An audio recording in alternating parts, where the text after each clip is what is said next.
Hi, Jacqueline here from the Empowered Parent. Thank you very much to you, my subscribers. Thank you very much. Today, I'd like to talk about the topic of shame in the area of raising our youngsters with special needs. For those of us from the African community, we come across a lot of stigma. We come across a lot of shame and projection to the African mother. This is the topic we are going to look at today, and it's necessary to talk about a particular topic until we can break it down further. And I might have mentioned in some previous videos, or I might have made some statements and comments that we raising these youngsters or children with special needs might come across. Whether it is from family, whether it is from friends, our social circle, whether it is from the educational system, whether it is from the news, whether it is from relatives, whether it is from the church or wherever it is from, we will come across it at one time or another, at least for the majority of parents I have met. Many have felt a sense of shame, many have gone through shame, and many are sometimes fighting shame every day. We fight it, and we come out of it by God's grace, because we don't need to stay in a shameful place. These children that God has given us are from God himself.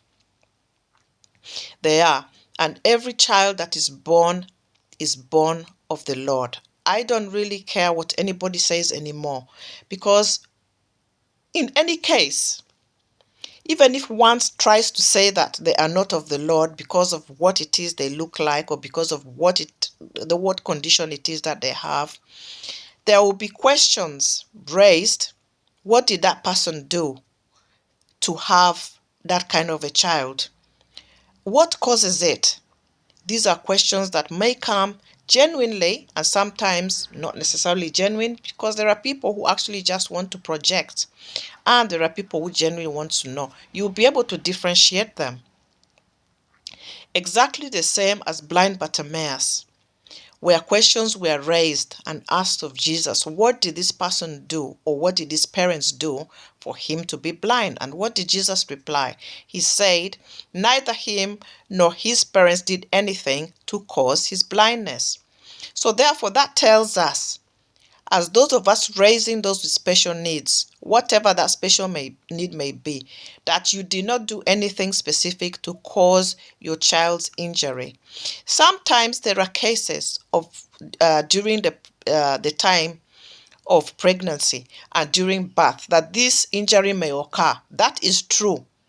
But on the whole part, the majority of parents with those with special needs have not done anything to cause the special need that their child may have come from.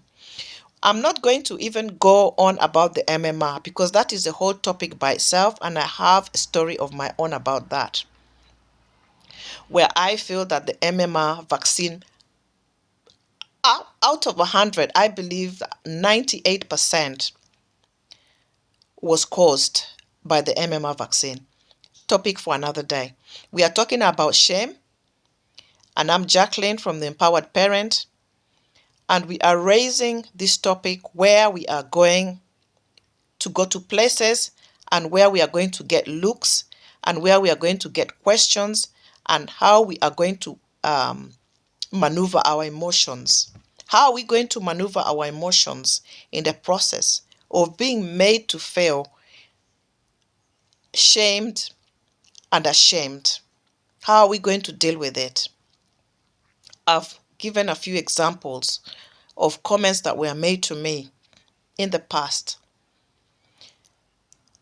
One of the things that I have learned to do is to not explain myself.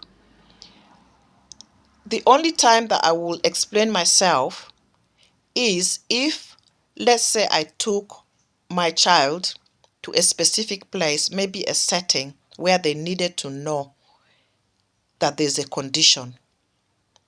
They are being looked after, a school, for instance, and so for those definitely, other professionals that they work with them, definitely that information has to be shared, nursery settings and so forth. That information needs to be shared, and even if it's not shared, it's going to be spotted because you're working with professionals and professionals are working with those children.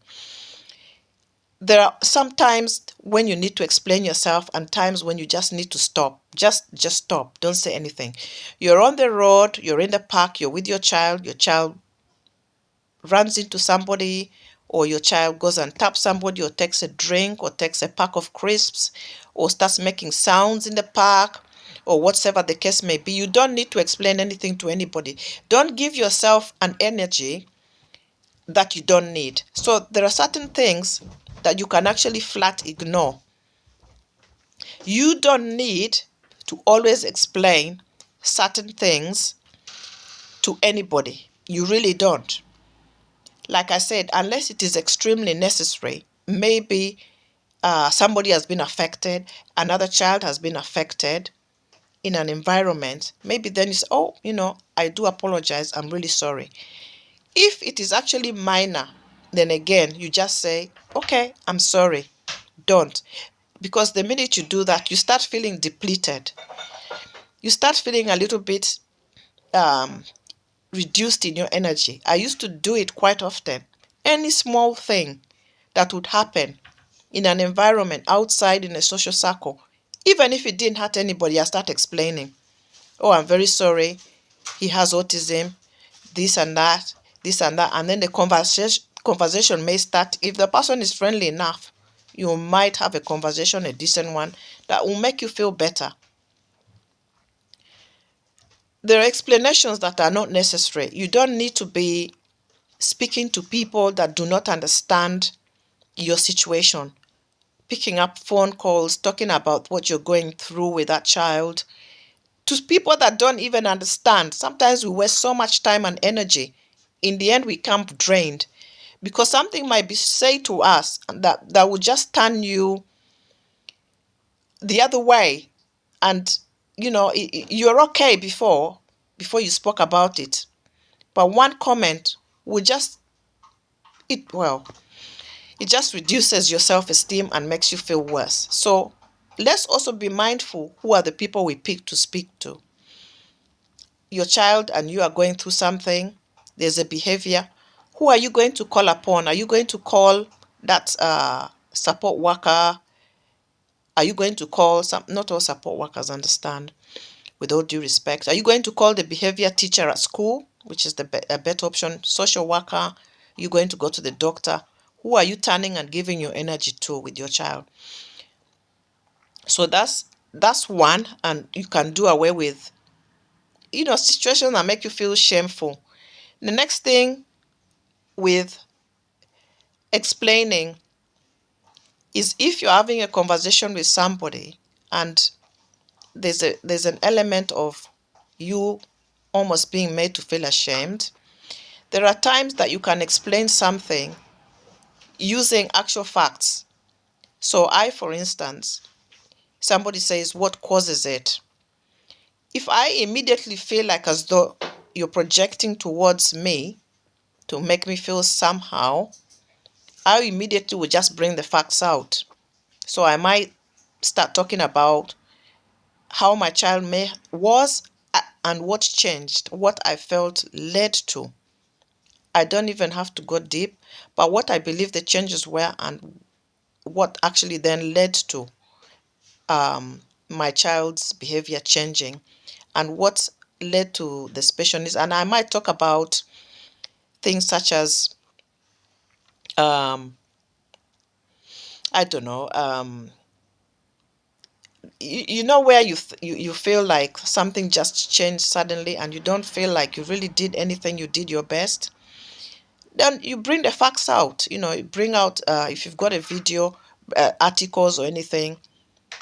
We always need to be educated and educate ourselves about these things. Because I believe that, honestly, I was talking to my son the other day, my oldest son, and I got really emotional.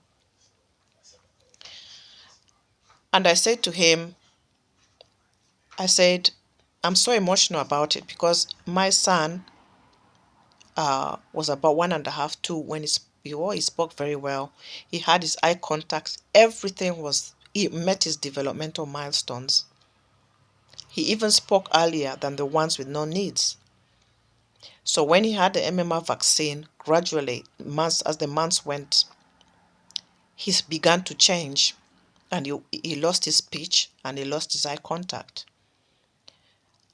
So those were the things, that we were talking about, and it really actually made me feel drained. But at least I was talking to a brother that understood. So shame is one, and that we actually also sometimes we keep it within ourselves.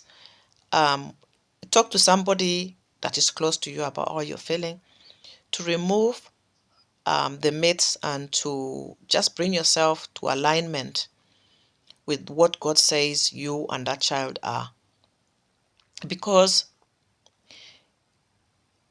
it's not the end for you and that child. You're still going to do your best, and you're going to do the best for your child. And as for apportioning blame on the parents or the African mother,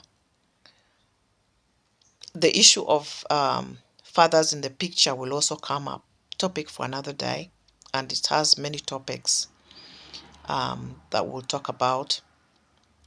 So hold your head up high, and the more you talk to the right people and less to the wrong people, and the less you talk about it. Refuse to put your head down and hold your head up. Scriptures tell us that those who turn to the Lord, their faces are radiant, and their faces are not covered in shame, but their faces are radiant. I think the scripture along those lines is there. So I'd like us to hold on to that scripture. Those who look unto the Lord, faces are radiant and they are not covered in shame. I believe one would need to look up the scriptures to get it exact. I can't quite recall it very well right now. And before I get too emotional, once again, I wish you all Merry Christmas. I beg your pardon. Happy New Year in advance, a peaceful and prosperous one. Until next time, God bless you.